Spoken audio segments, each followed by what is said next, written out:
Check, check, 1, 2. Theo, we good? Yeah. Up a little more, or okay? Okay, down? All right. Feel very echoey, echoey, echoey.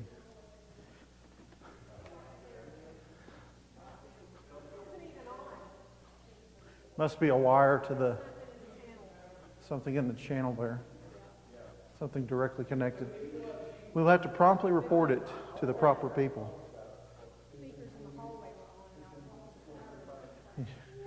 Yeah. Sir, what were you saying before the interruption? I was saying, when you're in front of people, you don't realize, I mean you're so focused on the message and, try to get the thoughts across and everything. But then, after you retire, you sit in the congregation, you kind of... Yeah, that's right. You kind of forget some people, they're tired during the week and everything. But yeah. you have, to me, you have about the right length. I think 25 minutes is just about right, I think. I still haven't seen a study somewhere where they say Jesus' average message is about 15 minutes. Yeah, that's probably better. That's what I aim for at a funeral. Funeral is 15, and then.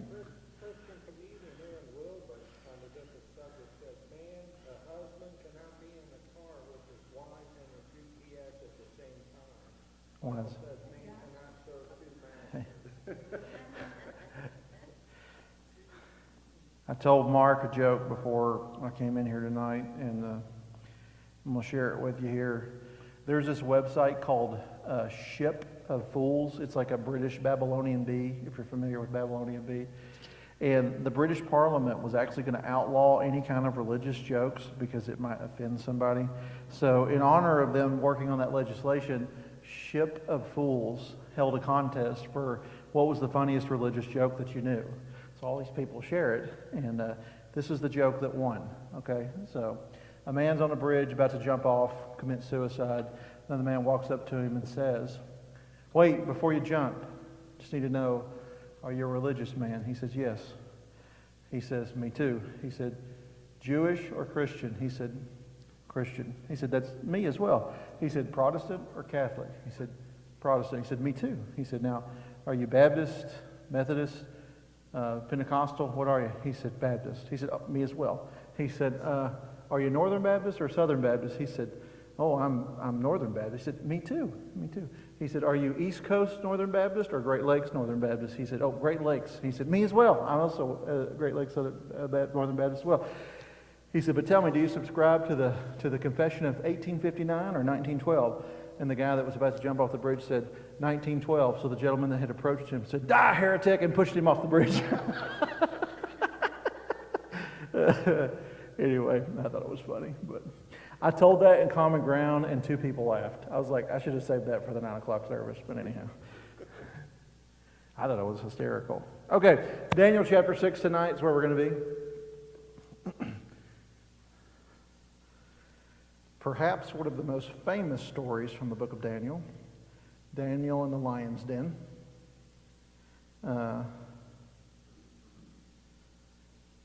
We're at a point where we have seen a regime change. In chapter 5, we saw the handwriting on the wall. We saw the king of Babylon killed that very night, and new leadership is in place. One of the first questions you may have is, how do you pronounce the name, right? I have always heard it said Darius, but King Darius, but I have also heard 2 alternate pronunciations, so I'm not really sure which one is truly correct. So I'm going to say Darius tonight, and if I'm wrong, I'm wrong. That'll be okay. But Darius is in control. Based on the time period that we're looking at here, this is probably, well, it says at the later part here who he actually is in his historical identification there at the end of chapter 6, which is Cyprus, which is recorded in secular history as well as biblical history. But here is what the Word of God says. It pleased Darius to set out over the kingdom 120 satraps, So these were like governors of, like, they had taken the area that they had conquered and they had set little like kind of governors over it to watch. So not everything has to come back to the emperor. And then over these satraps, they would put 3 officials to watch them. And to put it here, as we're going to read, the 3 that were over the 120 were making sure that the 120 weren't just using their position to benefit self, but had the king's best interest in mind. So here's what it says. And over them 3 high officials, of whom Daniel was one. So this is kind of incredible that we went from a whole regime change, and Daniel was sort of a higher up there in the previous regime. And usually you don't keep many, right? I know this isn't quite the same, but when new college football coaches come into a new town, man, they get rid of everybody on staff and they just start over anew. Here we see Daniel has come up quickly. Now the question may be why, and how did Daniel go up that fast? Well, one thing we learn from history is that the Persians and the Babylonians, they had a lot in common. They traded and they were familiar with one another. It was highly likely that Darius was familiar with Daniel prior to taking over this kingdom. He may have heard from Nebuchadnezzar about Daniel since he was such a high official and was often in the king's palace. So I think it's altogether possible because Daniel did such a good job. Now, we're advancing Daniel in years. So at this point, he's an older man. He's probably about 80 years old because, you know, Nebuchadnezzar's gone. Those days are gone, and he's an older man. But anyway, moving forward here. To whom these satraps should give account. And so the king might suffer no loss. So that was their job, to keep the 120 kind of in line. Then this Daniel became distinguished above all the other high officers. So he's kind of the top dog of the 3, right? And the satraps, because an excellent spirit was in him. Now, let me say something about this verse. I think this is probably the phrase that was used by the Persians to describe Daniel. It's probably like a pagan way to describe someone who is in touch with the Spirit of God. Like they don't really understand what makes them unique and different, and so they might use phraseology like this, which is a bit foreign to a Christian tongue or to God's people's tongue, but to pagans trying to figure us out and understand us. I think what this means is that Daniel's just very good at his job. You know, like if he's given a task to do, he does it with all of his ability, and you know, just he doesn't leave any issues there to be undone, and because of that, advances up the ladder quickly. And then the king planned to set him over the whole kingdom. So I want you to understand this. So he's already probably in one of the highest positions in this kingdom, and now the king is planning to basically make him, Darius is going to make him number 2, like prime minister of all that they are. So he is in line here for second in command, not unlike Joseph was to Pharaoh in Egypt, you know, one of God's people to a pagan here. So the high officials, so this, of course, creates, I think, a rub. Says here, then the high officials and the satraps sought to find a ground for complaint against Daniel with regard to the kingdom, but they could not find no ground for complaint or any fault because he was faithful, and no error or fault was found in him.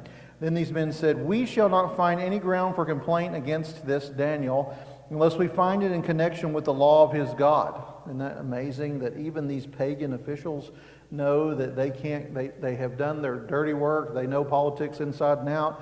They have snooped and snooped and snooped. They've turned CNN and all the other channels loose on him, and they can't find nothing on Daniel. And so they know that the only thing they've got is to try to figure out something, come up with some conspiracy against him concerning the Word of God. Therefore, so here, let's see what happens. Then these high officials and the satraps came by agreement to the king and said to him, "O King Darius, live forever. All the high officials of the kingdom, the prefects and the satraps and the counselors and the governors are agreed that the king should establish an ordinance and enforce an injunction that whoever makes petition to any god or man for 30 days, except to you, O king, shall be cast into the den of lions. Now, O king, establish this injunction and sign the document so that it cannot be changed. Therefore, the law of the Medes and the Persians, which cannot be revoked." Therefore, King Darius signed the documents and the injunctions.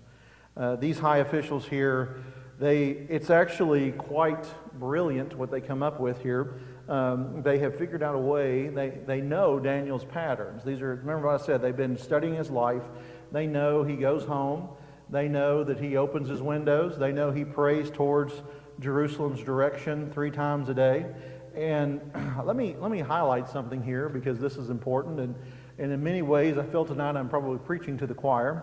But much of the faithful follower of Christ's life is not necessarily big event to big event. So like in this book, we've seen where he's interpreted the dream, that's a big event. The casting into the flames, that's a big event. And then now we're going to see the lion's den, that's another big event. But let's keep in mind that Daniel has just been going home and faithfully praying for years and years and years. It needs to be pointed out and encouraged in God's people that we need to be a disciplined people above and beyond being people who are just constantly looking for events, right? It's almost like we're looking for pep rallies in many ways, but much of our life should be modeled after Daniel's, where we understand that the hope that this world needs, the hope that this political system needs, the hope that everything that we need is not found here, but found in Christ, and being faithful and diligent in that in a personal, disciplined manner in order to be ready for something like this to happen. Verse 10, when Daniel knew that the document had been signed, he went to the house where he had windows in his upper chamber opened towards Jerusalem. He sat down on his knees 3 times a day and prayed and gave thanks before God as he had done previously. Then these men came by agreement and found Daniel making petition and plea before his God. And they came near and said before the king concerning the injunction, O king, did you not sign an injunction that anyone who made petition to any god or man within 30 days except to you, O king, shall be cast into the den of lions? The king answered and said, the thing stands fast according to the law of the Medes and the Persians, which cannot be revoked. We've seen this verse pop up twice now about reference to how their law cannot be changed. Have you ever heard people say that? It is like the law of the Medes and the Persians. You know, last week we heard the writing is on the wall. That's a common phrase that we have, and it's borrowed here from Daniel. Another phrase that we hear people say is, it's the law of the Medes and Persians. What do people mean when they say that? It's not changeable, right? Yeah, that's why I tell people here, as long as I'm pastor, I've said this before, I'll say it again, the Christmas Eve service is that time is the law of the Medes and the Persians. It's 5 o'clock forever until Jesus comes back or until I die. But that's the way it's going to be. You know what I mean? 5 o'clock forever. So you can go ahead and write it down now. If you want to be here for Christmas Eve, it's going to be 5 o'clock right here. Okay? Law of the Medes and the Persians. You know, I was reading about this, and even if they had a trial, and the king had passed a death penalty on someone, but it came out after the death penalty was given that they were actually innocent, they still had to carry out the execution. They were that committed to whatever the king had decreed that would happen. So, and that happened a few times. But anyhow, all right. And it's actually happening here, right? This is a wrongful thing that's happening to Daniel. Yeah, it's similar, isn't it? Actually, we're going to see, I don't know that you've viewed it this way or not, but I see this story as a foreshadow of the resurrection.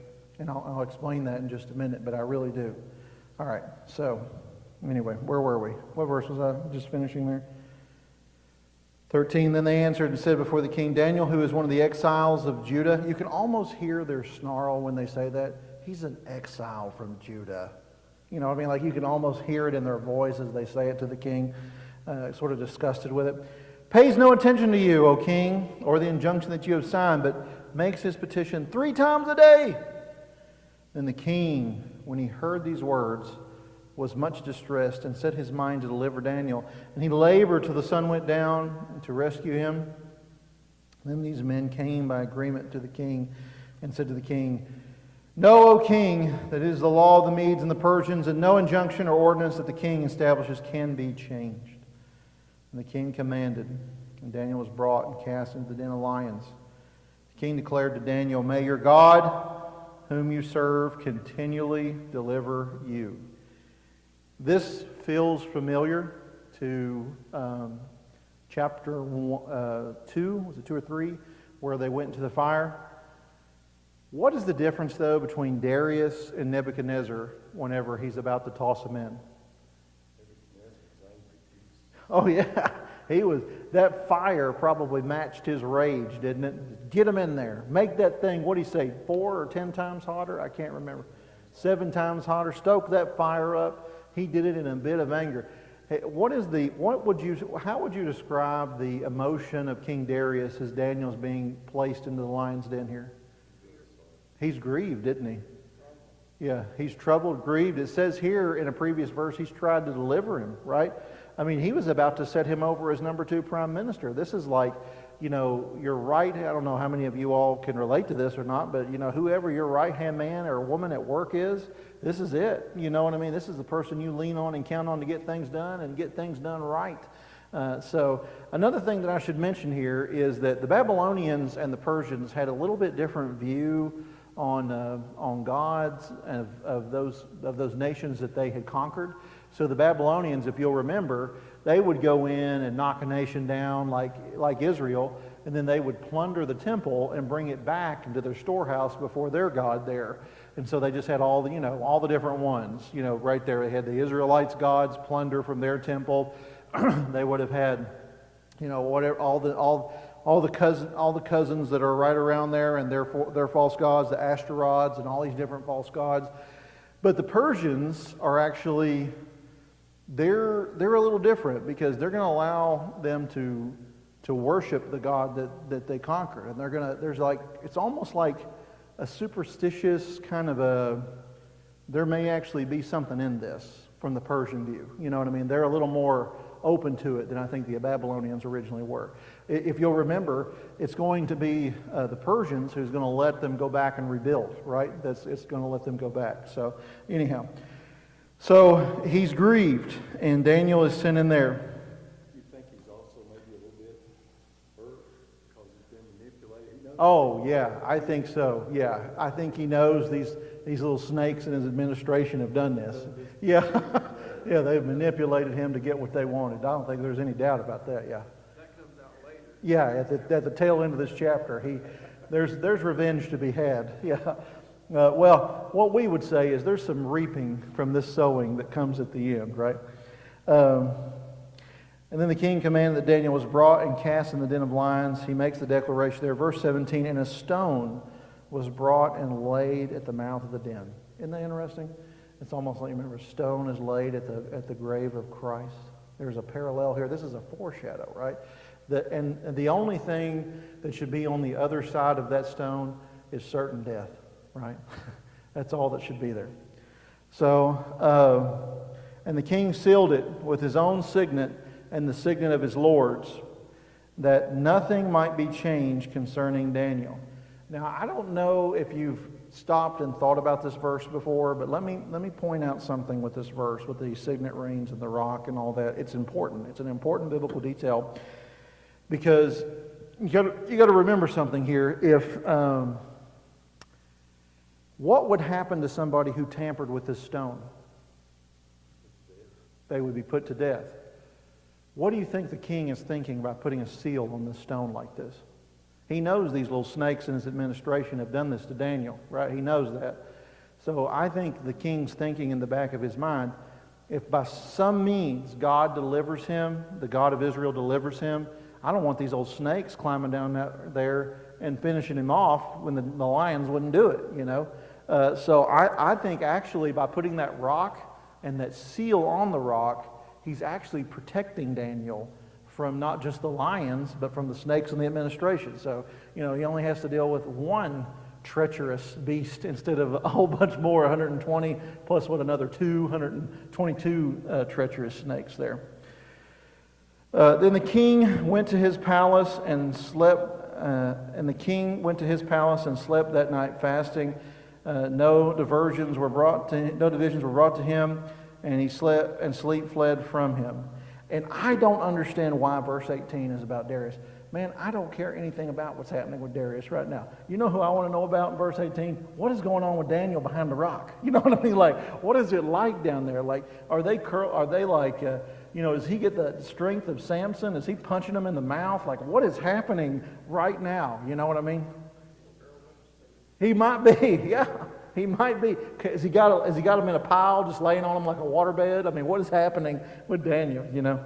Hey, he could be playing laser pointer with the water. Yeah. That when you said it too. Yeah.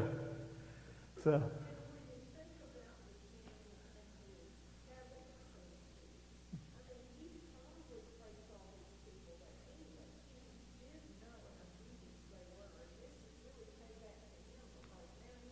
Yeah, he's reaping a little bit of what he sowed. Yeah.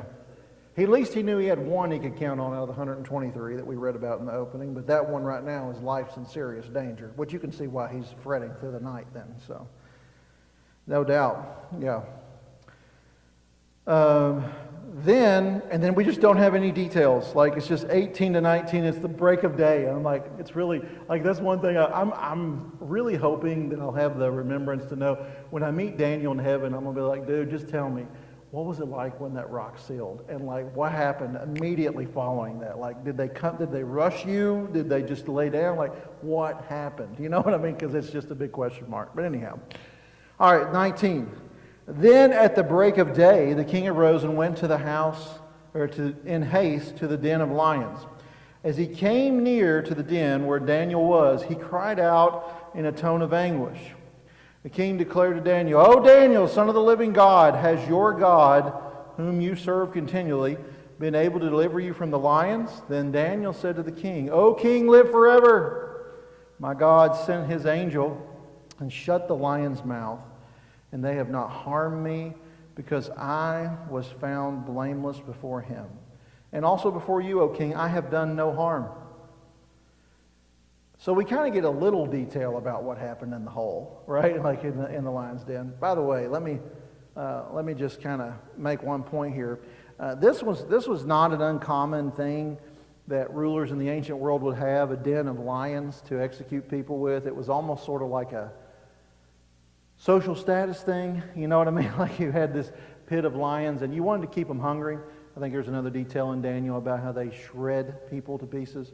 That detail is in there just so you know. This is not like these are, Jewish, these are like non-kosher lions that don't eat Jewish food, right? Some of you will get that later. Anyhow. But God did a miracle here, and he sent an angel. And I don't know how that worked. I don't know, if the angel just touched him and put him to sleep. Like, I have often wondered exactly how that whole thing went down. Like, it bothers me. Like, I want more details about what happened in that hole. And I guess I'm just going to have to live with what Scripture says for now. But anyhow. Yeah, that's right. Like, just sit them down there. So anyhow. Probably. Could have been, Yeah. So, then the king was exceedingly glad and commanded that Daniel be taken up out of the den. So Daniel was taken up out of the den. No kind of harm was found on him because he had trusted in his God. And the king commanded those men who had maliciously accused Daniel be brought and cast in the den of lions. And then look at this little detail. They, their children, and their wives. That's a dangerous game you play when you play the game of execution at this level, right? You aren't the only one that pays for it. And before they reached the bottom of the den, here it is. It says the lions overpowered them and broke their bones in pieces. So it must have just been an absolutely brutal. I don't know if you've ever. Is anyone in here a hunter? Do you hunt? Anybody hunt or has hunted in the past? Deer hunters? In Indiana, deer is a big deal. Like, it's the Corn Belt, and the deers are just monsters. I'll be honest, they make the deers here look like dwarfs. They look like dogs with sticks sticking out of their head compared to the deer up in Indiana. I mean, they're just massive because they're corn-fed and soybean-fed. They're huge. And I've assisted with cleaning a couple of deer carcasses before, and I'm going to tell you, I assume a human body has got to be similar in how difficult it is. It's not easy to cut through like the spinal cord of a deer. Like that is hard to do. Like I tried it just because I was curious, and it was all over for the deer anyway. It takes some serious effort. I mean, I'm talking, you need a power tool to do it. Think about the power of these animals. They're just able to snap those kind of bones, no problem. Just crush and snap, no problem. This is a frightful picture here. And God has delivered Daniel from this. Verse 25, then King Darius wrote to all the peoples, nations, and languages that dwell in all the earth, peace be multiplied to you. I make a decree that in all my royal dominion people are to tremble and fear before the God of Daniel. For he is a living God, enduring forever. His kingdom shall never be destroyed, and his dominion shall be to the end. He delivers and rescues. He works signs and wonders in heaven and on earth. He who has saved Daniel from the power of the lions. So this Daniel prospered during the reign of Darius, of the reign of Cyrus, and that's who I think it is, the Persian. All right. So I kind of explained most of this as I went along. So let me just kind of make a few quick points here from this narrative text tonight, and then we'll move through into prayer. Okay. First of all, what drove these snakes to do this to Daniel, I think probably was professional jealousy. If he had that spirit that we talked about and was described, that's a real thing. And so here's what we need to be prepared with, right? If we're going to set out and be people who do the right thing at work, you can expect persecution for that. Particularly if you work in a secular place that's not guided by, Scripture and biblical principles, because there are always people who are not wanting to do the right thing, and they're trying to use their position and authority that they have for their own personal advancement. I was just eating dinner tonight, and I said, somebody's asking me about conspiracy theories, and I said, it's not a conspiracy theory what I believe. What I believe is that human beings are fundamentally selfish, and they will only do and act what's in their own best interest most of the time. It takes a spiritual movement of God for that programming to be different. And so we just have to assume that most of the people that we're thrown into any kind of work environment with, if they're not believers, that's their default setting. And what that means is they will try to accuse you and push you if it's going to help them, whether it's true or whether it's not, right? Anybody want to share on that? Yeah. That's true. That's very true. Yep. No doubt. And there are, just because people are involved in a ministry, that still may not be the things of Christ, and righteous actions and motives may not be what's behind what they're doing. And so being aware of that, right? So the point is this, by the way, if you desire to live godly, which this should be our hope, right? To live holy, godly lives. This should be like Daniel. He models it for us. We need to expect to be treated by others poorly at times because we're living that way and seeking to live that way. That should be our expectation, right? What did Peter tell us? Therefore, beloved, don't be surprised by the fiery trial when it comes upon you as though something strange is happening to you.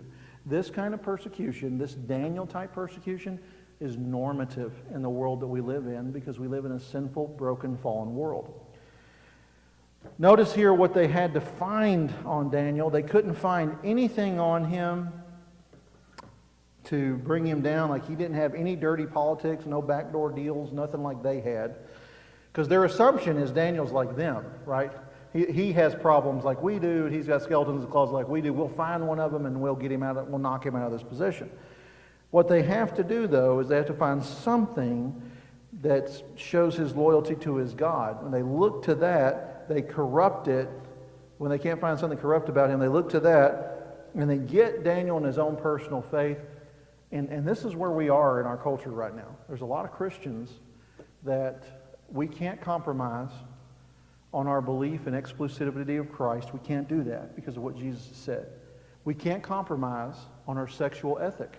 Right? We're not going to evolve as the culture puts the pressure on us to.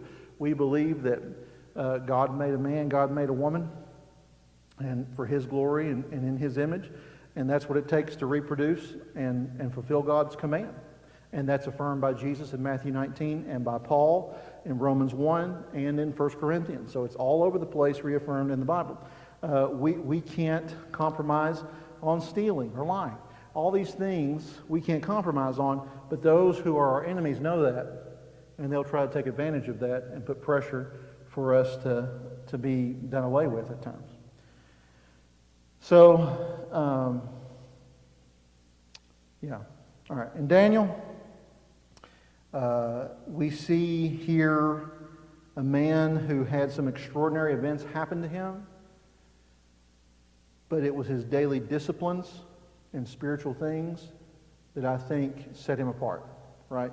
So I don't know, I said this a minute ago as we were reading it. Walking away from this story tonight, we have to think in terms of, if a thrown into the lion's pit situation happens here in my life, have I been disciplined enough in my prayer life at a personal and corporate level to handle this? Have I been disciplined enough, and this really doesn't apply to any of you because you're like the faithful core, but if the rest of them were here, right? Have I been disciplined enough in private worship and in collective worship whenever the body comes together at designated times? Like, those things are not fantastic. They're not pep rally-ish. They're not something that really gets you going, but they make a difference. Let me give you this example. Just for example, I started going to the gym 3 months ago. I don't know if I've told you this or not. I'm not saying this braggadociously. I never thought I'd be a guy who said I go to the gym, but it's happened, so I'm here. But I have noticed, like when I first started working out in May, this motion right here with a weight, like 5 or 6 times, 3 times a week, is not fun to do. It is not like a big event where I get cheered on to do it. It's not like there's no glory in it at all, really, in the moment. But when I first started lifting with this right shoulder, which I was having problems with, 12 and a half pounds 3 months ago was all I could do. And today, I think I was able to lift about 55 pounds. But it came from what? Continuous discipline of being there and doing this dumb, repetitive motion. And that's what I think. Every time I do it, I'm like, I'm doing this thing. I look so dumb right now. This is a dumb move. But it's isolating, and it's moving and advancing that way. And we know this is true in the spiritual life, don't we? What happens when we become laser focused in the discipline of prayer, right? What happens when we become laser focused in the discipline of evangelism? It doesn't feel, when we do these things at a personal level, it's like that motion with the weight. It feels dumb and like maybe this is not really moving or advancing or doing anything big, but over the course of time, it has a culminating effect, doesn't it? And in a similar fashion, in the disciplined life of a Christian and the disciplined life of Daniel, there's a culminating effect. Pastor Travis, that's legalism. You can't say things like that. You can't tell us we got to be disciplined Christians. Yes, I can, because here's the definition of legalism, just so we're clear. Legalism is this, where you are trying to do things to win approval of God. That's legalism, right? Being a disciplined Christian, that's a different matter, right? You're not winning the approval of God with your discipline. You're getting in spiritually good shape, and you're living a holy life out of gratitude. Those are two different things. Two different things. Now, I think to a lot of people, they look similar, right? From the outside looking in, but that heart motive is totally different for those two things, right? Totally different. All right. Okay. But you think about all the years, leading up to all the years, Daniel just goes into his house. And these little rats had to spy on him to know his habits like this. when they built these homes in Babylon, they didn't put big giant windows down on the first floor for obvious reasons, right? Why would you not put a huge window down on the first floor in Babylon, the capital city of the world? Why would you not? Would you do that in New York? Would you put a huge window that opens up easily on the first floor? Why? You don't want to get broken into, right? Like, you don't want to make it easy for thieves, right? You put that window up on the second floor. These guys have been trailing him and watching him. You know, the discipline of his life was easy for others to see. As I was preparing for this, I read one quote from a pastor, and he said, if the church stopped praying, just stopped collectively praying for a month, would anybody in the church even notice? And at first when I heard that, I thought, oh, that's terrible. But then I thought, it's a good point, right? You know, if Daniel would have went down in that lion's den with 30 or 40 or 50 or 60, 70 years of praying like that, trying to do this on his own strength, I doubt he would have been able to close one lion's mouth, right? Because he wasn't leaning into dependence on Christ daily, was he? I think part of the reason we're seeing churches getting shredded by, remember what Peter said? He said, the devil is a what? He's a roaring lion. Isn't that interesting that he picks that imagery, right? We see this imagery from Daniel 6 all over the New Testament. Even in, was it Hebrews chapter 11, when it talks about the heroes of faith, how they were able to shut the mouths of lions? I think it says that there. This is imagery we see everywhere in the New Testament. So, you know, the reason these churches, I think churches are getting shredded is because we're not dependent on Christ, we're fundamentally self-centered, and we're not a disciplined people in individual prayer and in collective prayer. And the enemy's just having a heyday with it. That's what's happening a lot of times. You know, anyhow. All right. You know, you will see how undisciplined we are as Christians. Go to Saudi Arabia sometime and look at at their times, they're going to get on their rug and they don't care if they're feeling the plane. They're going to shut it off and get down on their rug and face Mecca and pray. And we should take note of that. Yeah, yeah. Well, for certainly we would tip our hat and say that's fine discipline. Of course, I would say that's a form of legalism because they're trying to earn favor with, you know, Allah or whatever there. But yeah, that's true. They are very much better disciplined than we are.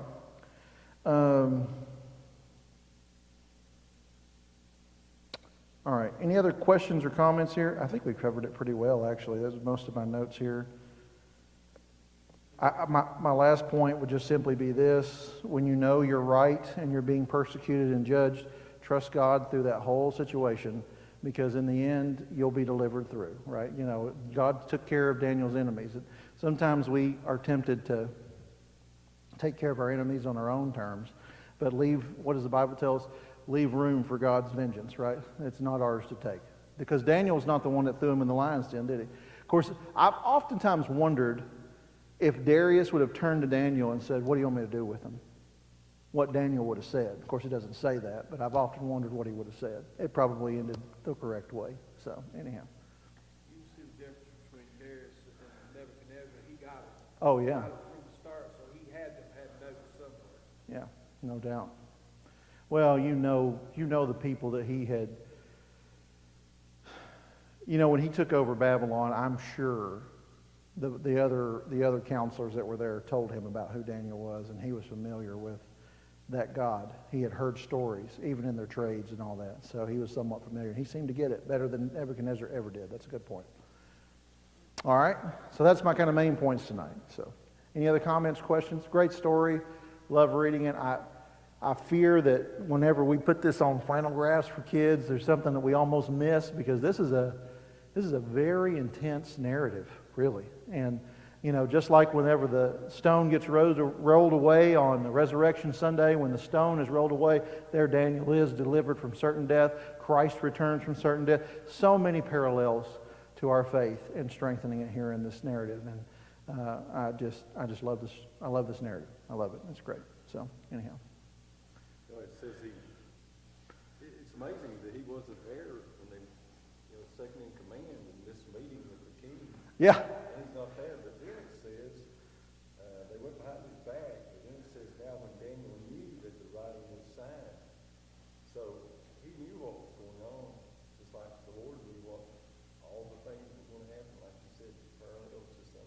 It is. And, you know, the way they approached the king about getting that piece of legislation, I thought that was real interesting and slick how they did that. You know, it's they use statistics. You know, we've all come to a census together and we're in 100% agreement. Granted, we didn't talk to anybody who might disagree with us on this policy, but we are in 100% agreement. It's kind of like, you ever heard that old saying that you can get statistics to say whatever you want? Somebody demonstrated it this week in a video. I thought it was hilarious. It said, you know, so in North America, you know, we know that if we look at the population of the world, that basically, and he wrote on the board, this is the population of the world, this is the population of China. Then he said, you know, so 1/5 of the population of the world is Chinese. I don't know if you knew this or not. You may have known that, but that's 1/5 of the population of the world is Chinese.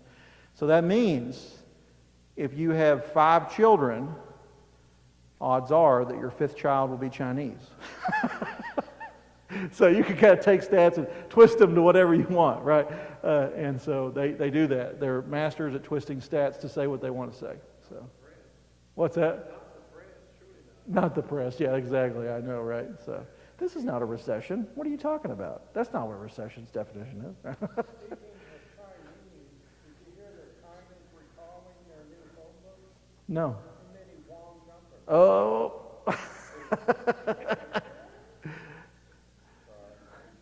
I don't think that one went on the live stream, but anyhow. All right. Any other comments before we close out and turn our attention to prayer? All right. Let's turn our attention to prayer. It's really by God's providence that we would come off of a Sunday with 10 baptisms to see a reminder from Daniel chapter 6 of that is a big, you know, lion's den event, but let's not forget the daily disciplines that get us to places like that and be satisfied in those things. All right. You have your list here. Kids are starting back to school. Teachers are getting cranked up. Going to probably have a special prayer for teachers and children going back to school this Sunday coming up. We've had a lot of people in and out of hospital. It says here, pray for the churches in Pakistan. I would appreciate tonight if you would pray for me. I'm going to be teaching a group of Pakistani pastors on Friday. This unique event to teach a group of Pakistani pastors on Friday about the church, what the church is, the nature of the church, and what the church should be about and doing. I have never taught a foreign class before, so this is going to be a whole new deal. I'm supposed to lecture for an hour, and then they're going to translate for an hour. So it's a 2-hour engagement on Friday morning. So I'm looking forward to it. I'm not real sure how you all know this, I like to use a bit of humor whenever I teach or I preach, and I'm just not sure that always translates whenever you're dealing with a situation like this. So you pray that everything will just go smoothly. But that's a real persecuted church there in Pakistan. You know, they face constant persecution and pressure. All right, any other additions to this? I'm going to be texting them in, so make sure I get them. David called me a little while ago. He's been under the weather a little bit. I think he's doing better now, but he said he talked to Harold yesterday and said he still sounds good, but said he's getting weaker and weaker and weaker and just not able to do things. But he starts his treatments next week. And he also mentioned Pat Personal. has a UTI. And That'll really wreak havoc with you. I think there was another thing he told me to mention. That's all right. If you remember, you can text her on in here and get them on the prayer list. Any others?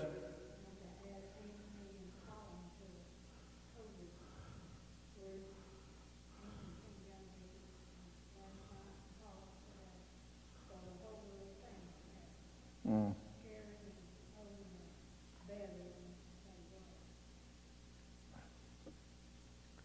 I've been seeing Jim Peters, but what's Barbara? I'm not sure, so I can't answer that. I guess just call her if you want and check on her. It'd be the best thing I could recommend. Yeah. Any others? Yeah. On the COVID thing, of course, you know, Joni and Bailey, and also Angel and Samuel are our grandbaby. Angel's pregnant too, so.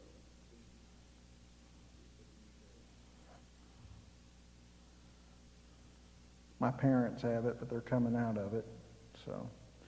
Like everybody in Fall Branch that I know has it right now. So you can just pray for Fall Branch and all the COVID cases that are there. Like my mechanic has it. My parents have it. One of my best friends there has it. Like it's just making its way. It's just burning through the population there. So, any others?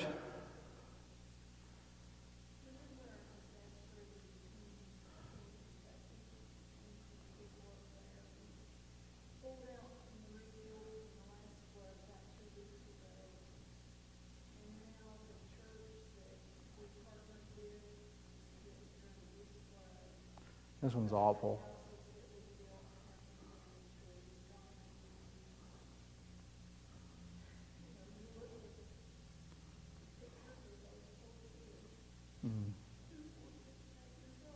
Came in the night, didn't it? I mean, it didn't, it's awful.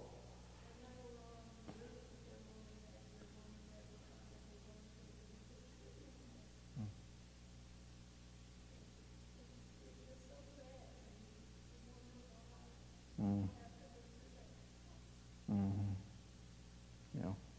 Makes it more important that we need to get people trained up, even especially in the local area, for that disaster relief. Yeah. Oh, you're right.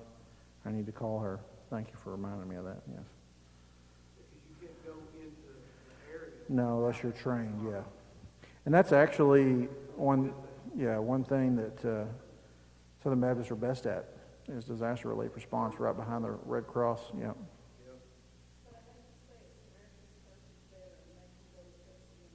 Yeah. But there's training, isn't there? There's training, isn't there? Yeah. Oh, I didn't know that. Is that right? Oh.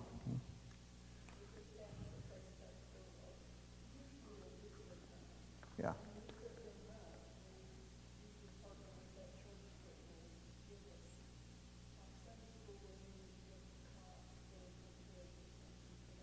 Oh, okay. Oh, that's good.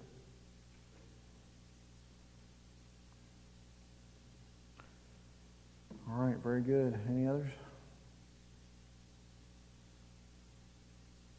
Okay. Who'd like to close us in a word of prayer tonight? Who wants to be a Daniel tonight and close us in a word of prayer?